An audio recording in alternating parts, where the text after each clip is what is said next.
ici en bas. Je crois qu'on va utiliser le for in toujours. On va commencer avec for in. Je prends celui-ci. Et d'ailleurs, je prends tout ce bout de code. Je fais copier. Et je fais coller. Mais ici, on ne va pas utiliser propriété. On va utiliser index. Ici, index comme alias. Ici, je mets fluid. Ici, j'arrive tout ça, mais je vais mettre index pour voir ce que ça donne. Si c'est index, donc l'alias, c'est le signe que je viens de mettre. Si j'enregistre, ça fait 0, 1, 2, ce qui correspond à l'indice du tableau 0. Pomme se trouve à l'indice 0, banane et mangue 2. Donc pour vous prouver ça, je vais faire la concaténation. Concaténer. Je mets espace. Non, ici, je ne mets pas espace. Et d'ailleurs, je le mets. Index.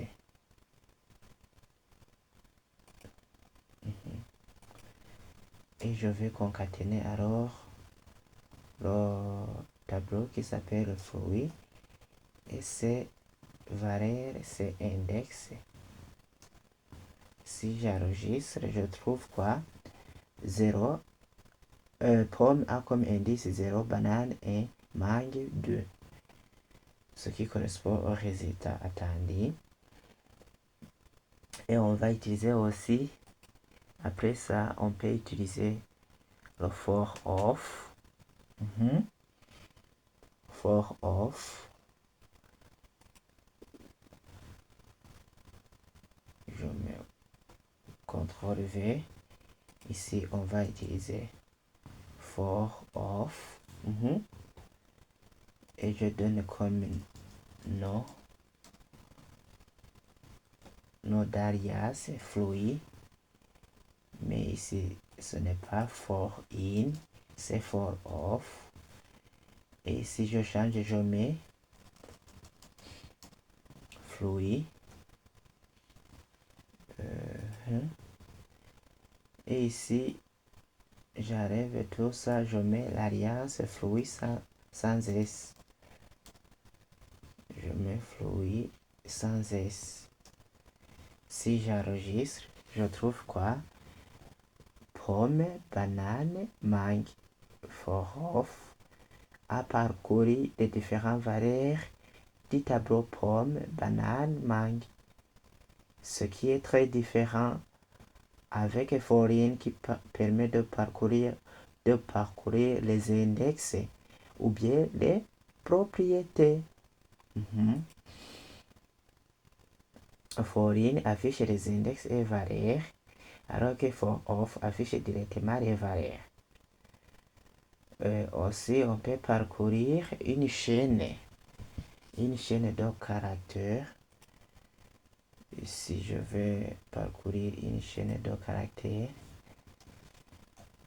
je m'arrête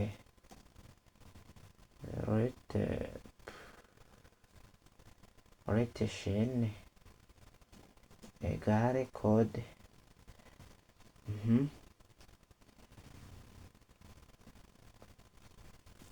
Chaîne égale code.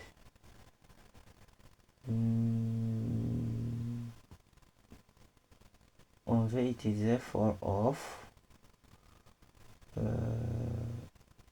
Oui, for off. Ici, je vais reprendre celui-ci. CTRL C, CTRL V. Cette variable que je viens de nommer chaîne, je vais le changer en mot et code, je peux redonner en majuscule. Tout ce code marche bien. Et ici, je vais mettre comme surnom ou bien comme alias, lettre. Mais je ne vais pas afficher fruit. Je vais afficher quoi? Je vais afficher le nom de la chaîne, c'est mot. Et je mets aussi ici mot. Si j'enregistre, je trouve quoi? Let off.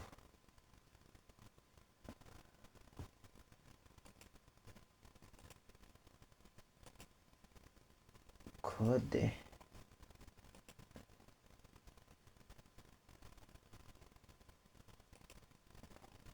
Je vais voir ce qui se passe.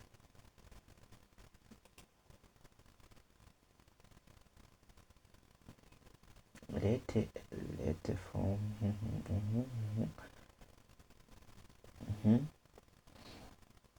Je pense que ça n'a pas marché puisque non, ça a marché, mais notre code est trop lourd. Si j'arrive ça, si j'enregistre, je trouve quoi? Oh, qu'est-ce que j'ai fait? Excusez, ici, ce n'est pas moi. Il fallait que j'affiche être. Ok, regardez, ça fait CO2 avec les différentes lignes. Donc, on est sur la ligne 22, 22, 22, 22. Ce qui s'affiche ici correspond aux différents caractères de chaîne. Ok, ici c'est for of marche car une chaîne est itérable. Donc itérable c'est répétitif, caractère, itérable caractère par caractère. Et voilà, retenons la règle simple utilisée for in pour parcourir les propriétés d'un objet ou les index d'un tableau. Utilisez for of pour parcourir directement les valeurs d'un tableau, d'une chaîne, d'un objet itérable.